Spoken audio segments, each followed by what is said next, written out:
ಇವತ್ತು ರಾಜ್ಯದ ಎಲ್ಲ ಮಾಧ್ಯಮಗಳಲ್ಲಿ ಬರ್ತಾ ಇರೋ ಹಾಗೆ ನಮ್ಮ ರೇಣುಕಾಸ್ವಾಮಿಯವರ ಹತ್ಯೆ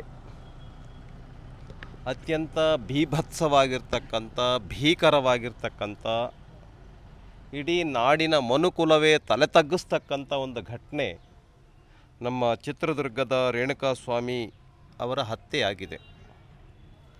ಬಹುಶಃ ಯಾವ ರೌಡಿಗಳು ಕೂಡ ಈ ಥರ ಮಾಡಲಿಕ್ಕಿಲ್ಲ. ಒಂದು ರೀತಿ ಇದನ್ನು ನೋಡಿದ್ರೆ ಸರ್ಕಾರ ಇದೆಯಾ ಸತ್ತೋಗಿದೆಯಾ ಅಂತ ಸಂಶಯ ಬರ್ತಾ ಇದೆ. ಕೆಲಸಕ್ಕೆ ಹೋದಂಥ ಯುವಕ ಶನಿವಾರ ರೇಣುಕಾಸ್ವಾಮಿ ಅವರು ಶನಿವಾರ ಮಧ್ಯಾಹ್ನ 2:15 ಫೋನ್ ಮಾಡ್ತಾರೆ ಮನೆಗೆ. ಅದು ಕೊನೆಯ ಕರೆ. ಅಷ್ಟೊತ್ತಿಗೆ ಅವ್ರನ್ನ ತೆಗೆದುಕೊಂಡು ಹೋಗಿರ್ತಾರೆ ಬೆಂಗಳೂರಿಗೆ. ಬೆಂಗಳೂರಿನಲ್ಲಿ ಒಂದು ಶೆಡ್ನಲ್ಲಿ ಕೂಡಿ ಹಾಕಿ ಅಮಾನವೀಯವಾಗಿ, ಬಹುಶಃ ಅವ್ರ ಮನೆ ಏನಾರ ಆಸ್ತಿ ಏನಾರ ಕದ್ಕೊಂಡು ಹೋಗಿದ್ರೆ ಇಷ್ಟೇನಾರು ಸಿಟ್ಟು ಬರಬೇಕು. ಏನು ಆಸ್ತಿಯನ್ನು ಕೂಡ ಕದ್ಕೊಂಡೋಗಿಲ್ಲ, ಏನೂ ತೊಂದರೆ ಮಾಡಿಲ್ಲ ಅವರಿಗೆ.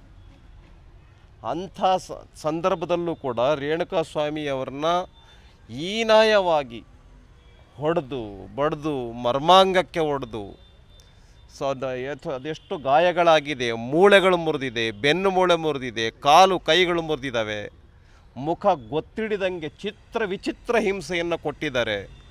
ಅವನು ಎಷ್ಟು ಚೀರಿರಬೇಕು, ಎಷ್ಟು ತಂದೆ ತಾಯಿಗಳನ್ನು ನೆನಪಿಸ್ಕೊಂಡಿರಬೇಕು, ಎಷ್ಟು ಹೆಂಡತಿಯನ್ನು ನೆನಪಿಸ್ಕೊಳ್ಬೇಕು. 5 ವರ್ಷದ ಪ್ರೆಗ್ನೆಂಟ್ ಅಂತೆ, 5 ತಿಂಗಳ ಪ್ರೆಗ್ನೆಂಟ್ ಅಂತೆ.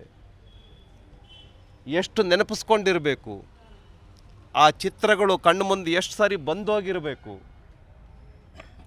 ಹೊಡೆದು ಬಡ್ದೆ ಅವನು ಸತ್ತೋಗಿದ್ದಾನೆ ಅಂತ ಹೇಳಿದ್ರೆ ಬಿಡಪ್ಪ, ಏನೋ ವಿಷ ತೆಗೆದುಕೊಂಡ್ಬಿಟ್ರೆ 5 ನಿಮಿಷ 10 ನಿಮಿಷದಲ್ಲಿ ಜೀವ ಹೋಗುತ್ತೆ, ಆ ಪ್ರಶ್ನೆ ಬೇರೆ. ಆದರೆ ಅವನು ಸಾಯೋವರೆಗೂ ಹೊಡೆದಿದ್ದಾರೆ ಅಂದರೆ ಎಷ್ಟು ಹೊಡೆದಿರಬೇಕು. ಇದು ಸರ್ಕಾರಕ್ಕೆ ಅರ್ಥ ಆಗಲ್ವಾ? ಇದುವರೆಗೆ ಸರ್ಕಾರದ ಒಬ್ಬ MLA ಮನೆಗೆ ಬಂದಿಲ್ಲ, ಮತ್ತು ಗೃಹ ಮಂತ್ರಿ ಮನೆಗೆ ಬಂದಿಲ್ಲ, ಚೀಫ್ ಮಿನಿಸ್ಟರ್ ಒಂದು ಕಾಲ್ ಮಾಡಿಲ್ಲ. ಈ ಸರ್ಕಾರಕ್ಕೆ ಮನುಷ್ಯತ್ವ ಇದೆಯಾ?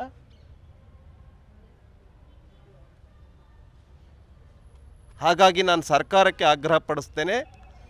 ನಾನು ಕೇಳಿದೆ ನಮ್ಮ ಶಿವನಗೌಡರಿಗೆ, ನಮ್ಮ ರೇಣುಕಾಸ್ವಾಮಿಯವರ ತಂದೆಯವರಿಗೆ, ಏನು ಕೆಲಸ ಮಾಡ್ತೀರಾ? ನಾನು ರಿಟೈರ್ಡ್ ಆಗಿ 17 ವರ್ಷ ಆಯಿತು, ಮನೆ ನಡೆಸೋದು ಕಷ್ಟ ಇದೆ. ಸಹನಾ ಅವ್ರಿಗೆ ಕೇಳಿದೆ, ರೇಣುಕಾಸ್ವಾಮಿಯವರ ಪತ್ನಿ, ಇನ್ನೂ ಚಿಕ್ಕ ವಯಸ್ಸು, ತುಂಬ ದೊಡ್ಡ ವಯಸ್ಸೇನೂ ಅಲ್ಲ, 35 ಅಲ್ಲ, 26 ವರ್ಷ ಸಹನಾ ಅವರಿಗೆ, ಹೆಂಡತಿಗೆ.